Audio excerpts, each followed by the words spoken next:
சேரனுக்கு எல்லாருமே சேர்ந்து ஆறுதல் சொல்லிக்கிட்டு இருக்கா. ஆனா சேரனும் நான் நல்லா தான் இருக்கேன். தயவு செஞ்சு இப்படியெல்லாம் சொல்லாதீங்கன்னு சொல்லிட்டு, நான் வேலைக்கு கிளம்பி போறேன்னு உடனடியா வேலைக்குமே கிளம்பி போக ஆரம்பிக்கிறாங்க. இத பார்த்துட்டு பாண்டியுமே அவங்க கூட போக, கரெக்ட்டா பாண்டி எதிர்பார்த்தபடியே ரோட்ல போகும்போது எல்லாருமே சேரன ஒரு மாதிரியாவே பேசிக்கிட்டு இருக்காங்க. ஏன் நெறைய பேரு சேரனோட மனச கஷ்டப்படுத்துற மாதிரி, வழியிலேயே நிறுத்தி கல்யாணம் நின்னு போயிடுச்சாமே! உன்னோட குடும்ப ராசி சோழனோட கல்யாணத்துக்கு அப்புறம் மாறிடுச்சுன்னு பார்த்தா, இது இன்னும் மாறாம இருக்கு போலயே! ஒருவேளை ஊராசை அப்படி இருக்கான்னு சொல்லிட்டு அவங்க ரொம்பவே அவங்கள கஷ்டப்படுத்துறாங்க. இத பார்த்துட்டு பாண்டி செம்ம டென்ஷனோட இருக்காங்க. ஆனா சைட்டுக்கு போனதுக்கு அப்புறமா சேரணும், "இங்க பாருடா, இவங்கெல்லாம் பேசுறவங்க பேசிக்கிட்டு தான் இருப்பாங்க. அதுக்காக நம்மலாம் இப்படி இருக்கணுன்ற எந்த அவசியமும் கிடையாது. இதெல்லாம் எனக்கு பழகி போனது தானே. நீ என்ன ஸ்கூல்ல விடுற பையன மாதிரி என்னையும் விட்டுட்டு வரலான்னு நினைக்காத. இதுக்கப்புறமா என்னோட பிரச்சனைய நானே பார்த்துக்கிறேன். போ ஈவினிங் நானே வந்துடுறேன்னு" அவங்கள அனுப்பி வச்சுடுறாங்க. ஆனா என்னதான் எல்லார் முன்னாடியும் சேரன் ரொம்பவே தைரியமாவும், ரொம்பவே ஸ்ட்ராங்காவும் பேசினாலும், அவங்க சைட்ல வேலையே செய்யாம முழுக்க முழுக்க சந்தாவோட நெனப்பால கஷ்டத்துல இருக்காங்க. அதே நேரத்துல சைட்ல என்னென்ன வேலை நடக்குதுன்றத சுத்தமா அவங்களால கவனிக்க கூட முடியல. ஏதோ சீலிங் அடிக்கிறதுக்காக 2, 3 ஆட்கள் கூட வந்திருக்காங்க. அங்கேயுமே கவனமே இல்லாம தான் வேலை செஞ்சுக்கிட்டு இருக்காங்க. பட் இவங்க வேலை செய்யும்போது கண்டிப்பா இந்த கவனக்குறைவால அவங்களுக்கு பிரச்சனை வரும்னு கூட தோண ஆரம்பிக்குதுன்னா பார்த்துக்கோங்களேன். அந்த அளவுக்கு அவங்க கவனக்குறைவோட இருக்காங்க. அதே நேரத்துல இன்னொரு பக்கம் சோழனும் சவாரிக்காக போன இடத்துல அந்த பசங்க எல்லாரும் பேசிக்கிறத வச்சு பார்க்கும்போது, ஒரு பொண்ணும் பையனும் ஓடி போய் கல்யாணம் பண்ணிக்க போறாங்கன்றத மட்டும் நல்லா தெரிஞ்சுக்கிறாங்க.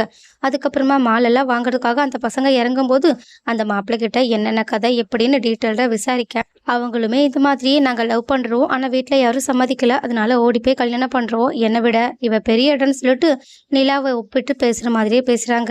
இத பார்த்துட்டு சோழனும் எனக்கும் லவ் மேரேஜ் தான். அப்படி இப்படின்னு அவங்களோட கதைய 2, 3 எடுத்து விட, இத பார்த்துட்டு எல்லாருமே சந்தோஷம் அடையறாங்க. அவங்களோட ஃப்ரெண்ட்ஸுமே கல்யாணம் முடியிற வரைக்கும் கூடயே இருப்பீங்களான்னு கேட்க, கண்டிப்பா இருந்துட்டா போச்சுன்னு சொல்லிட்டு, அவங்களுக்கு நல்லபடியா நான் கல்யாணம் பண்ணி வைக்கிறேன்னு அவங்க கூடயே சேர்ந்து ஹெல்ப் பண்றாங்க. ஆனா அங்க போனா தான் ஐயர்லாம் கல்யாணத்துக்கு எல்லாத்தையுமே ரெடி பண்ணிட்டாங்க. மாலையும் மாத்தி தாலியும் கட்டுற லெவலுக்கு போயிடுறாங்க.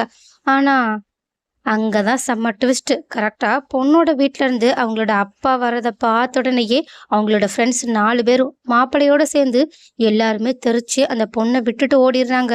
அதுவும் செவுரேறி குதிச்சு திரும்பி கூட பார்க்காம ஓட, இத பார்த்துட்டு சோழனும், "என்ன இவனுங்க இப்படி இருக்கானுங்க? லவ் பண்றேன்னு சொல்லி சொன்னா, இவன் என்ன உங்கள இப்படி விட்டுட்டு ஓடுறான்னு?" கேட்க, அதுக்கு அந்த பொண்ணும், "இதுக்காக தான் எனக்கு இவன் மேல டவுட்டாவே இருந்துச்சு. இவன் கரெக்ட்டா கடைசி வரைக்கும் என் கூட இருப்பானான்னு எனக்கு தெரியாததுனால தான் நான் கார்ல அவ்வளோ பயத்தோட இருந்தேன். ஆனா இவன் இப்படி என்னை விட்டுட்டு போயிட்டானேன்னு" சொல்லிட்டு அழ ஆரம்பிக்க, சோழனும் அவங்களுக்கு ஆறுதல் சொல்லி, "சரி வாங்கங்க, உங்க அப்பா கிட்ட பேசிக்கலாம்னு" சொல்லிட்டு வெளிய வராங்க. ஆனா வந்தவங்களோ பொண்ணு கழுத்துல மாலையையும், பையன் கழுத்துல அதாவது நம்ம சோழன் கழுத்துல இன்னொரு மாலையையும் இருக்கிறத பார்த்துட்டு அவங்க அப்பா, சோழன தான் தன்னோட பொண்ணு கல்யாணம் பண்ணிக்கிறதுக்காக வீட்ட விட்டுட்டு ஓடி வந்ததா நெனச்சு செம்ம கோவத்தோட அவங்கள திட்டிக்கிட்டு இருக்காங்க. இத பார்த்துட்டு ஃபர்ஸ்ட்டு புரியாத மாதிரி பார்த்த சோழனும், அவங்க கையில மாலை இருக்கிறத பார்த்துட்டு அவங்க என்ன நெனப்புல இப்படி பேசுறாங்கன்றத புரிஞ்சுக்கிட்டு, அவங்க கிட்ட நிலைமைய எக்ஸ்பிளைன் பண்ண ட்ரை பண்றாங்க. ஆனா அவங்க கேட்கிற மாதிரியே தெரியல. அதுக்கும் மேல வந்தவங்க போலீஸ் வேற.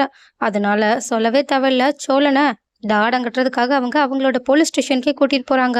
அந்த பொண்ணும் பதட்டத்தோட பின்னாடியே போய்கிட்டு இருக்காங்க. இன்னொரு பக்கம் இது எதுவுமே தெரியாத நிலாவும் அவங்களோட ஃப்ரெண்ட்ஸ் கிட்ட சேரன் மூலியமா வந்த ஒரு ப்ராஜெக்ட பத்தி பேசிக்கிட்டு இருக்கிறது மட்டும் இல்லாம, ப்ராஜெக்ட்ல என்னென்ன பிரச்சனைலாம் வர வாய்ப்பு இருக்குன்னு சொல்லிட்டு அவங்க கூட டிஸ்கஷனும் பண்ணிக்கிட்டு இருக்காங்க. ஏன் இது எல்லாத்தையுமே நடேசனுமே பார்த்து நல்லா கவனமா கேட்டுக்கிட்டு இருக்காங்க. ஸோ அடுத்து சோழனோட பிரச்சனை தான் பெருசாக போகுதுன்னு நினைக்கிறேன்.